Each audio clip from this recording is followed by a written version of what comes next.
Allah nguji. Ndak ada di sekolah diberikan ujian tujuan guru pengen hinakan murid-muridnya. Nggak ada. Tanpa ada ujian juga guru tahu ini bener, ini kagak.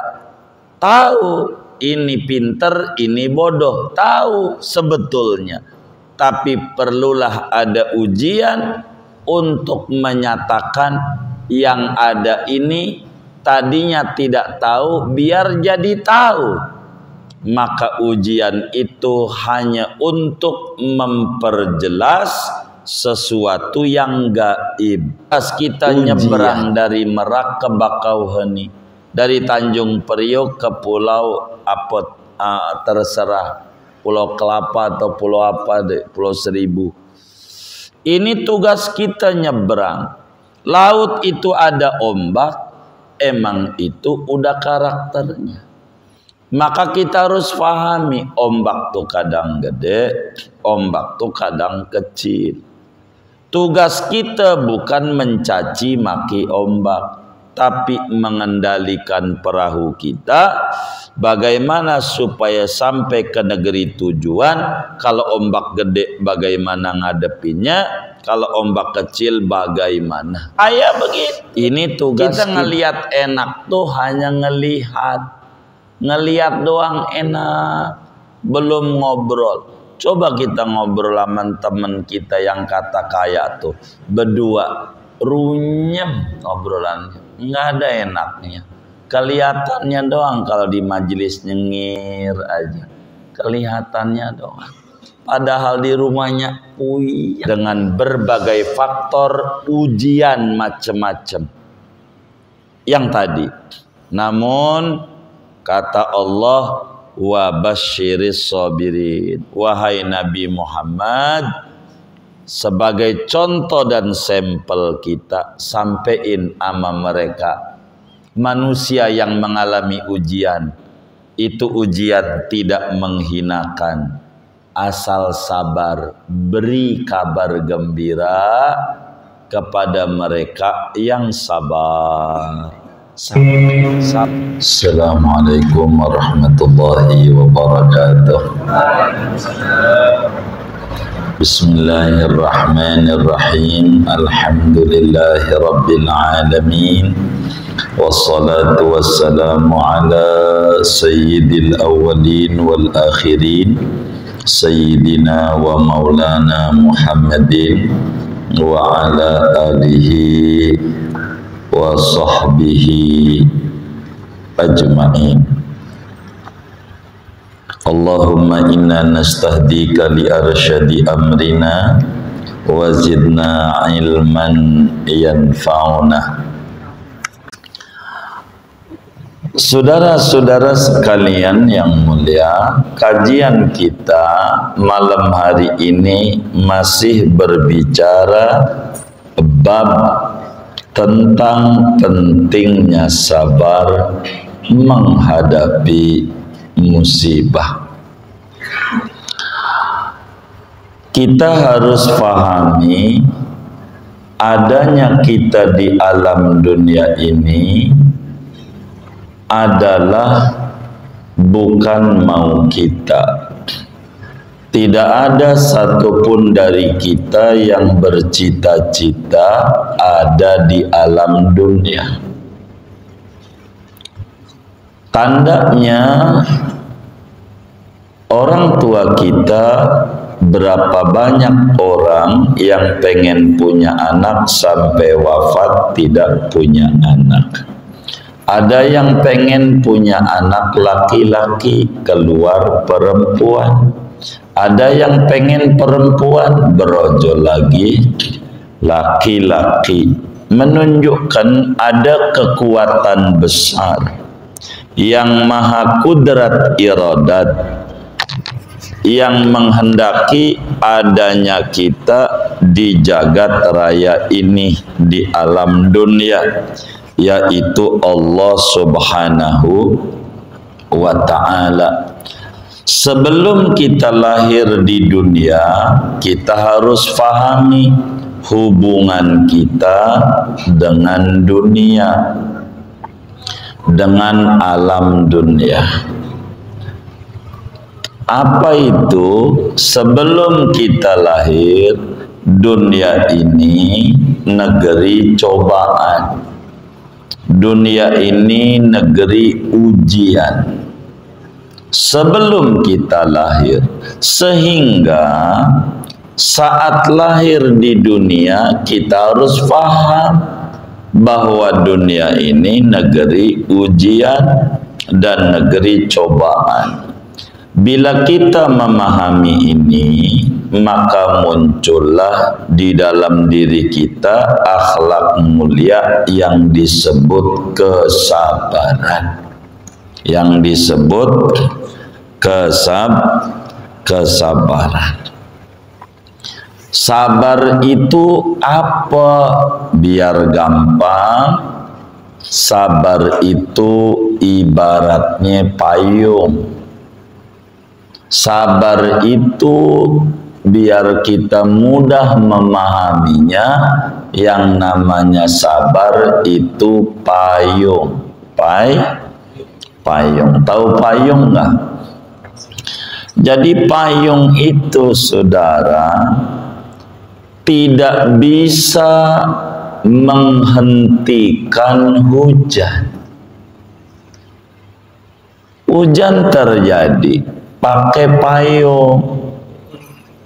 Jadi berhenti enggak hujannya? Enggak. Maka payung itu tidak bisa menghentikan hujan yang terjadi, tidak bisa. Tapi jangan lupa bahwa payung itu bisa memelihara kita, bisa menghantarkan kita menuju tujuan kita dengan tidak kebasahan. Hujan mah tetap terjadi, berkat payung jadi tidak basah. Artinya dunia ini negeri ujian. Dengan sabar, sabar itu tidak bisa menghentikan ujian, enggak bisa.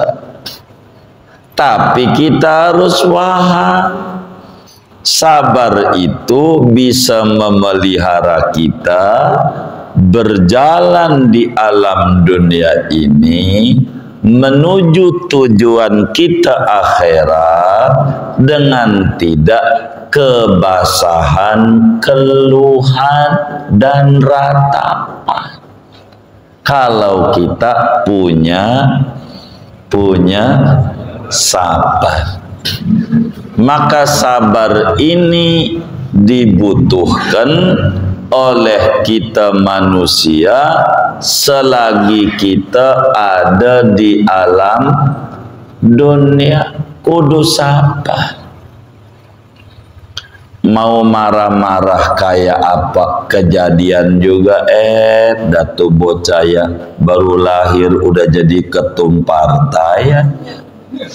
Enggak usah pakai begitu-begitu, mau ngapa? Pegel, digaji kagak, dapat duit kagak, enggak usah. Sabar. Kalau sabar akan ketemu inspirasi, maka dimunculkan namanya otak. Otak ini penggerak bagaimana kita untuk berlaku sabar selama ada di alam dunia. Nah, ngomongin musibah, kata yai kita, wa qad wa'adallahu ta'ala fil musibati sawaban aziman idza sabara wahtasabah. Sesungguhnya Allah Subhanahu wa ta'ala, pencipta jagat raya, pencipta ujian, pencipta musibah, udah janjiin kepada mereka yang sabar balasan yang amat sangat besar.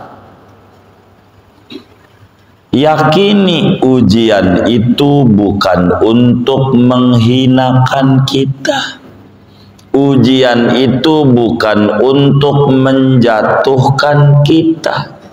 Sebab ujian itu dibuat oleh Sang Maha Pembuat ujian untuk menguji kita, apakah kita ini imannya baja apa kerupuk. Kalau kerupuk kena angin dikit, melempem. Tahu melempem? Ya begitu. Ulet itu bukan tekun, ini uletnya. Begitu.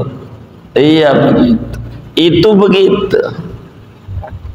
Kalau kita ini namanya kerupuk, kena angin dikit roboh. Kalaulah kita ini emas, dibakar itu bakal kinclong dan bagus. Kalaulah kita ini kayu bakar biasa, keluar asap bau busuk. Kalaulah kita ini kayu gaharu, maka dibakarnya wangi. Maka akan diukur apakah kita ini kayu gaharu ataukah kita ini kayu bakar biasa. Terserah kita. Di sanalah letak janji-janji kebaikan besar dari Allah bagi orang yang sabar. Malam hari ini yai kita Imam Abu Laith As-Samarqandi menyoroti janji Allah bagi orang yang sabar dan janji Allah bahwa dunia negeri cobaan pada surat Al-Baqarah ayat 155 sampai 157. Al-Baqarah. Apa kata Allah? وَلَنَبْلُوَنَّكُمْ بِشَيْءٍ مِّنَ الْخَوْفِ وَالْجُوعِ وَنَقْصٍ مِّنَ الْأَمْوَالِ وَالْأَنفُسِ وَالثَّمَرَاتِ وَبَشِّرِ الصَّابِرِينَ. Alladzina, itu ayat 155. 156. Alladzina idza asabathum musibah qalu inna lillahi wa inna ilaihi raji'un. 157. Ulaika alaihim salawat min rabbihim wa rahmah wa ulaika humul muhtadun. Kata Imam Abu Laith, sebetulnya kalau orang mau renungi, begitu Allah janjikan balasan yang amat luar biasa bagi siapapun yang terkena musibah, catatannya sabar. Di mana? Yaitu di dalam surat Al-Baqarah ayat 155 sampai 157 sudah cukup menjadi cahaya bagi seorang hamba selama mengisi hari-hari di alam dunia ini. Allah sampaikan walanabluwannakum bisyai'im minal khauf, demi sesungguhnya. Allah pakai sumpah. Demi sesungguhnya aku bersumpah, kata Allah, aku akan uji kalian manusia. Orang mukmin itu diuji sama Allah. dicoba sama Allah. Apa itu ujian? Ujian itu tidak buruk. Ujian itu untuk menampilkan sesuatu yang tak nampak menjadi nampak. Kita enggak tahu ini timah, tembaga, apa emas, dibakar. Dibakar itu untuk menampakkan benar-benar emas ataukah timah. Begitu. Jadi ujian dari Allah itu enggak jelek. Ujian dari Allah itu bagus. Makanya wabil qadari khairihi wa syarrihi minallah. Takdir itu yang baik, yang buruk datangnya dari Allah. Kalau datang dari Allah, semuanya baik. Wong dari Allah. Allah nguji. Ndak ada di sekolah diberikan ujian tujuan guru pengen hinakan murid-muridnya. Nggak ada. Tanpa ada ujian juga guru tahu ini bener, ini kagak. Tahu ini pinter, ini bodoh. Tahu sebetulnya. Tapi perlulah ada ujian untuk menyatakan yang ada ini tadinya tidak tahu biar jadi tahu. Maka ujian itu hanya untuk memperjelas sesuatu yang gaib. Ujian yang tadinya kita nggak tahu kita ini sabar apa tidak, diberi cobaan baru ketahuan. Begitu baru ketahuan. Begitu. Tumbang nggak dengan dicaci? Tumbang, oh timah. Begitu. Inilah yang disebut ujian. Dan Allah udah janji bahwa Anda bakal diuji. Dan janji Allah itu pasti. Emang dunia ini innallaha la yukhliful mi'ad. Allah tak pernah ingkar janji. Bila Allah bilang aku akan uji kalian, pastikan di dalam hati kita selama di dunia ada hubungan kita dengan alam dunia, bahwa dunia ini negeri ujian. Ini nggak bakalan lepas. Biar gampang kayak laut, ada ombak. Jadi kita jangan berpikiran bagaimana biar nggak ada ombak. Ya nggak bisa. Emang laut mah ada ombak. Kadang gede, kadang kecil. Ini namanya ombak nih karakter daripada laut. Karakter laut ada ombak. Kadang gede, kadang kecil. Tugas kita nyeberang dari Merak ke Bakauheni, dari Tanjung Priok ke Pulau apa terserah, Pulau Kelapa atau Pulau apa deh, Pulau Seribu. Ini tugas kita nyeberang. Laut itu ada ombak, emang itu udah karakternya. Maka kita harus pahami ombak tuh kadang gede, ombak tuh kadang kecil. Tugas kita bukan mencaci maki ombak, tapi mengendalikan perahu kita bagaimana supaya sampai ke negeri tujuan. Kalau ombak gede bagaimana ngadepinnya, kalau ombak kecil bagaimana. Ini tugas kita, mengendalikan perahu kita. Dunia ini namanya laut, ada ombak, ombak itu namanya ujian. Kita menghindar, enggak bisa. Menghindar ujian karena karakter dunia itu ada ujian. Tugas kita mengendalikan hati kita dengan keimanan yang ada bahwa kita ada di alam ujian, alam dunia. Ya udah.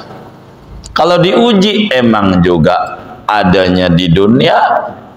Kok ada ombak ya? Ya jangan heran, emang juga adanya di laut. Kalau pengen nggak ada ombak, mainnya di kobak. Tahu kobak nggak?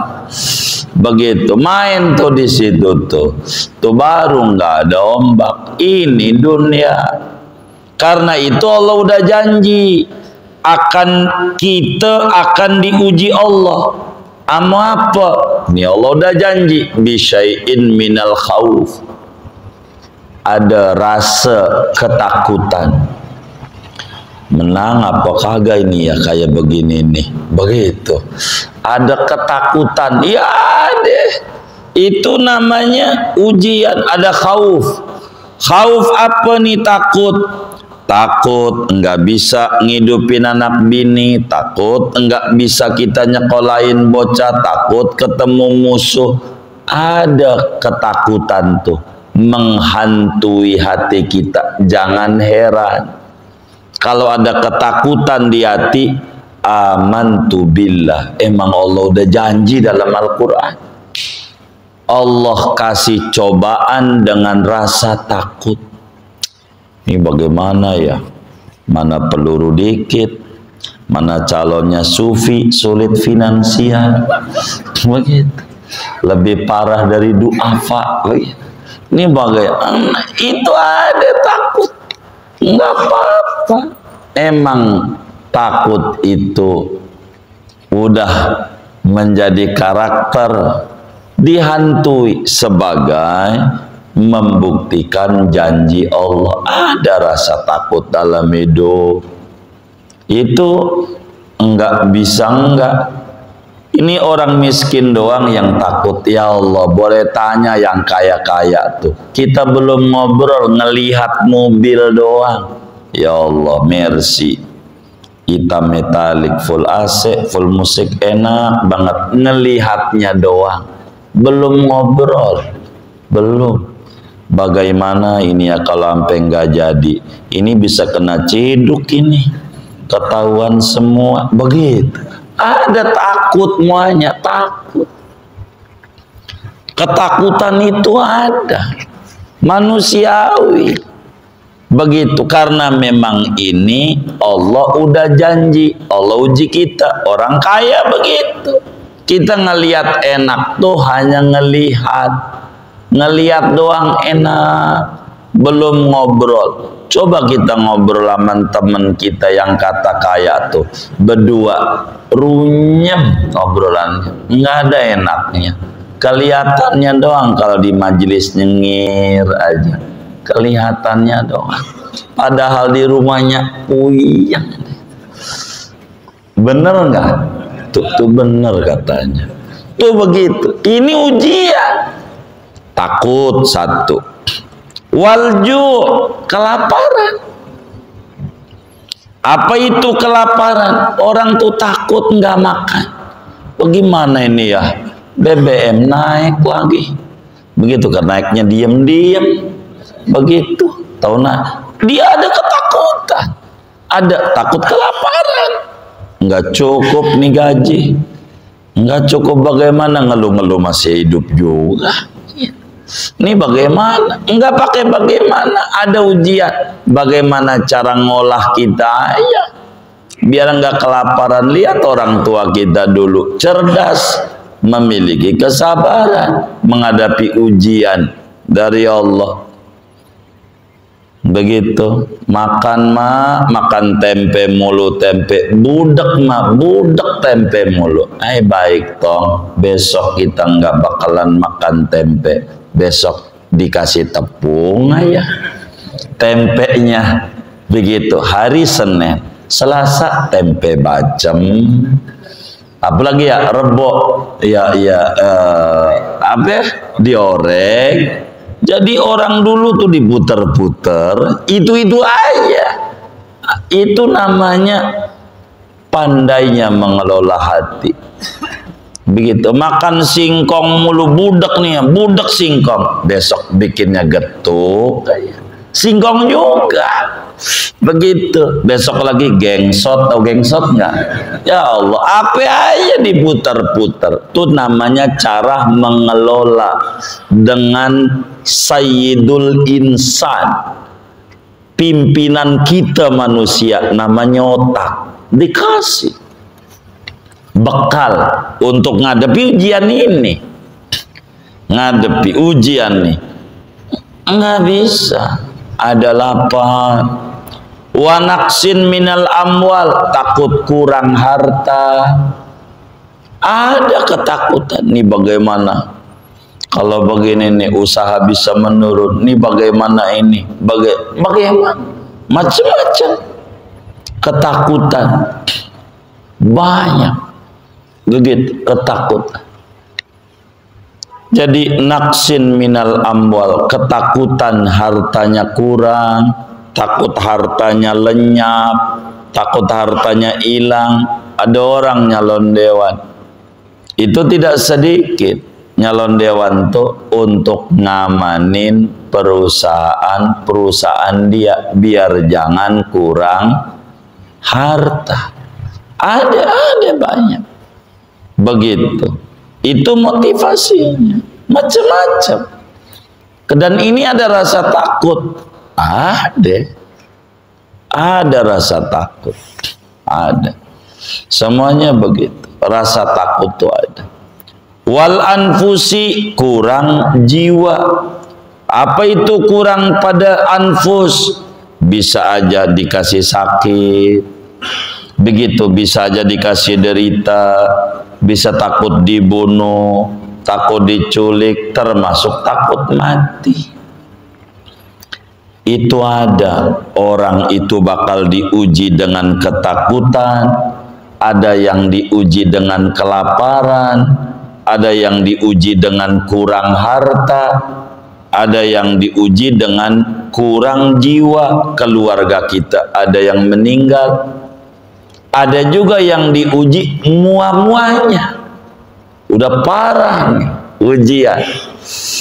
Iya, dia takut juga, ia lapar juga, kurang harta juga, kurang keluarga juga, diuji jiwa, peperangan, macam-macam. Wasamarat, ada juga yang diuji dengan kurang buah-buahan. Begitu biasanya tumbuh jadi nggak tumbuh karena paceklik yang panjang, kemarau yang panjang. Ala kulli hal, Allah janji saya bakal uji manusia dengan berbagai faktor ujian macam-macam yang tadi. Namun kata Allah, wa basyiris sabirin, wahai Nabi Muhammad, sebagai contoh dan sampel kita, sampein ama mereka manusia yang mengalami ujian, itu ujian tidak menghinakan, asal sabar, beri kabar gembira kepada mereka yang sabar. Sabar aja. Wa basyiris sabirin, beri kabar gembira kepada yang sabar ngadepi ujian tuh. Yang nimpain ujian Allah, yang nyuruh sabar Allah, yang untung kita, bukan Allah. Jadi cubitan itu bukan untuk menghinakan kita, biar kita sadar bahwa kita hamba Allah. Kata Allah ama Nabi kita Muhammad sallallahu alaihi wasallam, wa basyiris sabirin, beri kabar gembira kepada mereka yang sabar. Hujan jangan takut, mendung jangan takut, jangan takut, jangan takut sama ujian, asal punya sabar. Sebab sabar adalah payung, tidak bisa menghentikan ujian, tapi bisa menghantarkan kita ke tempat tujuan tanpa belepetan, tanpa kebasahan. Sumana atahum, lalu ciri orang sabar itu apa? Ciri orang sabar itu satu. Mana alladzina idza asobathum musibah qalu inna lillahi wa inna ilaihi raji'un. Orang yang sabar itu cirinya bila mendapat musibah selalu mulutnya mengucap inna lillahi wa inna ilaihi raji'un. Kita buka laci, oh dagangan kita minus hari ini, inna lillahi wa inna ilaihi raji'un. Bukan sekedar diucap tapi dihayati. Inilah orang yang sabar. Apa itu innalillah? Sadari bahwa kita ini datang ke dunia sebagai tamu. Bukan mau kita ini hamba Allah, dibawa kepemilikan Allah, dibawa genggaman Allah. Kita orang punya Allah. Kalau kita diuji, dicela, dimaki, dicerca, jangan marah kayak gelas nih. Gelas nih model begini jelek, dia nggak marah. Kenapa? Karena kata gelas, yang kudu marah yang punya. Maka yang marah biarkan Allah, dicela, nggak usah. Jangan biarin, tunjukin. Apa yang penting benar di mata Allah. Orang dicela gelas, dikata jelek ini, biarin. Itu adalah komentar orang. Yang penting yang kudu marah jangan kita. Karena kita punya Allah. Dagang kita rugi hari ini, Allah yang uji. Ada rahasia apa ini saya dikasih rugi? Cari. Kalau kita hidup di dunia, rezeki tanggung jawab Allah. Oh mungkin kemarin untung kita salah jalan. Waktu lagi dagang tempo dulu rugi, nangis mulu malam Jumat keluar Batang. Ziarah orang-orang soleh, ziarah. Alhamdulillah usahanya maju. Bukan keluar Batang, ke Guci. Ya Allah, makasihnya bukan nama Allah, ke puncak aja. Yang kagak-kagak. Oh mungkin ini kali ya. Begitu jadinya munculnya. Begitu. Di dalam diri kita. Innalillah. Kalau kita hidup, Allah udah tanggung jawab rezeki kita. Rezeki enggak mesti duit doang. Emang dagang hari ini rugi, enggak apa-apa. Begitu, yang penting anak pada sehat, bini sehat, teman kita untung banyak. Ya Allah, bininya lahiran gak bisa normal, kudu sesar, mana bayarnya mahal lagi. Mana prematur, kudu inkubator, mahal lagi. Alhamdulillah kita enggak. Jadi begitulah. Karena ada kesadaran inna lillah. Kita hidup, Allah yang kasih rezeki. Kita punya Allah. Kalau kita punya Allah, Allah yang uji, ndak usah marah. Allah. Kedua, ucapan ini mengandung konsekuensi wa inna ilaihi raji'un. Kita ujungnya bakal balik sama Allah. Ujian ini bakal dinilai oleh Allah. Dengan ujian yang menimpa nih, maka singkatnya mulut ngucap kalau kena musibah innalillahi wa inna ilaihi raji'un, singkatnya di hati saya ridho dengan ketetapan takdir Tuhan. Singkatnya saya terima, radina billahi rabban wa bil islami dinan wa bi Muhammadin Nabiya, bismillah walhamdulillah wal khairu wasyarru bimasyiatillah. Bismillah saya buka toko, alhamdulillah saya tutup toko, wal khairu untung, wasyarru rugi udah ada ketetapannya. Bismillah kita nyapres, alhamdulillah udah selesai 14 Oktober umpamanya, wal khairu jadi, wasyarru kagak jadi, bimasyiatillah udah ada ketetapannya dari Allah, kita cuman ikhtiar doang. Begitu.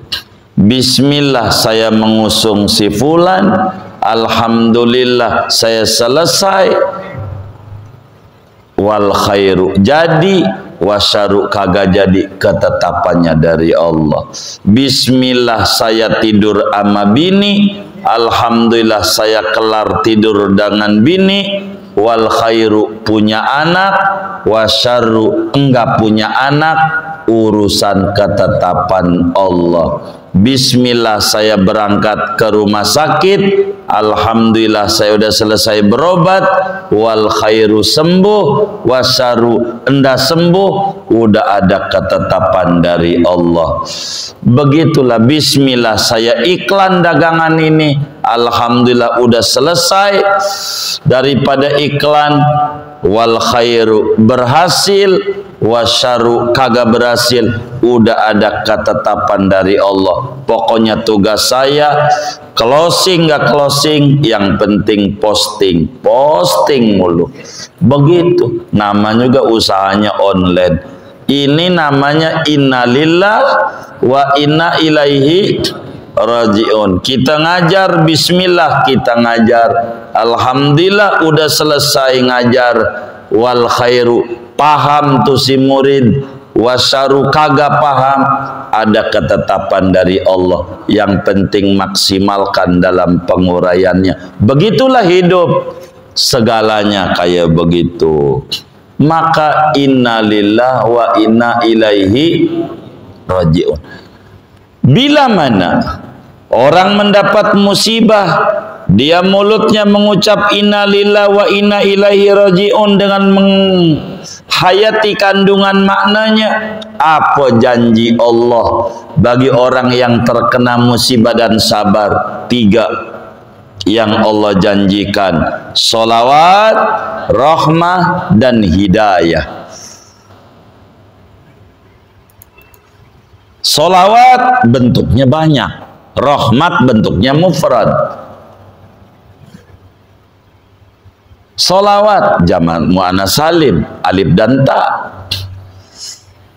Orang yang sabar dengan mengucap innalillahi wa inna ilaihi rajiun dikasih 3 keuntungan.